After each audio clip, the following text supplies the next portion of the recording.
आज का जो हमारा टॉपिक है जिसके बारे में हम बात करने लगे हैं वो है ऑटिज्म स्पेक्ट्रम डिसऑर्डर।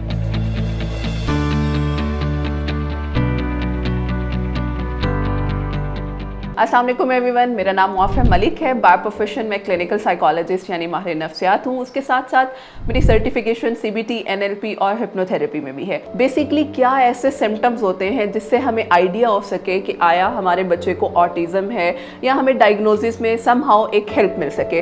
तो सबसे पहले ऑटिज़म स्पेक्ट्रम डिसऑर्डर क्या है, ये एक ब्रॉडर टर्म है जिसमें बच्चे के जो ब्रेन में है वो मसला होता है, यानी केमिकल डिसेबल हो जाते हैं। केमिकल में इतनी ज़्यादा कॉम्प्लिकेशंस आती हैं कि हमारी इसको हम बेसिकली कहते हैं न्यूरो डेवलपमेंटल डिसेबिलिटी या इशू, जिसमें बच्चे का ब्रेन सही तरह से वर्क नहीं करता। उसकी वजह से उसकी जो बाकी स्किल्स हैं वो भी इफेक्ट होती हैं।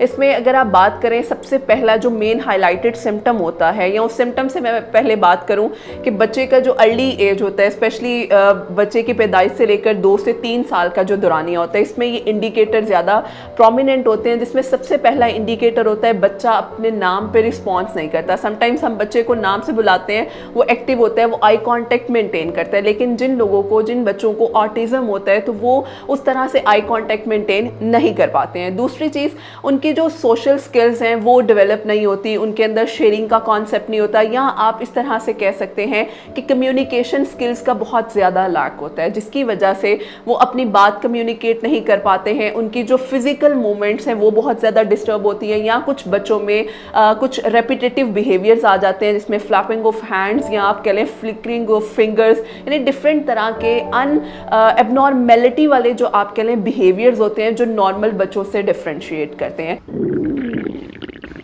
लगता है बाजार के खाने बहुत खाते हो। जी डॉक्टर साहब, मैं ये मेडिसिन प्रिस्क्राइब कर रहा हूँ, वो आप ले लेना। अब कोई भी मसला हो तो मरहम से डॉक्टर की ऑनलाइन कंसल्टेशन बुक करो, क्योंकि डॉक्टर से बात होगी अब घर पर। और लास्ट मोस्ट इम्पॉर्टेंट, इनमें कुछ स्टूडेंट्स में या कुछ मैं कहूँगी जो ऑटिज्म के बच्चे हैं उनमें सीजर्स का इशू आता है, क्योंकि इनकी फिजिकल डिसेबिलिटी भी हो रही होती है, तो उसकी वजह से सीजर्स और डाइजेस्टिव इश्यूज बहुत ज़्यादा होते हैं। तो ये कुछ मेन हाईलाइटेड सिम्टम्स होते हैं। लेकिन यहाँ पे एक और चीज़ बहुत ज़्यादा ज़रूरी है, जब अपना डायग्नोसिस करवाते हैं उसमें माइल्ड, मॉडरेट और स्वेरिटी लेवल्स होते हैं। मतलब आया इस वीडियो को देखने के बाद ये ना समझें कि अगर हमारे बच्चे में 1 से 2 सिम्टम्स हैं तो वो ऑटिज्म की तरफ लेकर जा रहे हैं, ऐसा नहीं है। उसमें बल्क ऑफ सीरीज़ हैं, उसमें कुछ ऐसे न्यूरो डेवलपमेंट टेस्ट करवाए जाते हैं ताकि बच्चे के बिहेवियर्स को असेस किया जा सके, और अगर उसकी असेसमेंट के दौरान कोई इशू ऑटिज्म से रिलेटेड आ रहा है तो फिर हम उसकी असेसमेंट के बाद थेरेप्यूटिक इंटरवेंशन की तरफ चलते हैं। तो आई होप ये वीडियो आपके लिए हेल्पफुल होगी, specially for the science and symptoms for autism. अगर आप कोई क्वेश्चन करना चाह रहे हैं तो आप कमेंट सेक्शन में पूछ सकते हैं। उसके साथ साथ अगर आप मेरे साथ अपनी अपॉइंटमेंट बुक करना चाह रहे हैं तो आप मरहम के थ्रू अपनी अपॉइंटमेंट बुक कर सकते हैं। Thank you so much.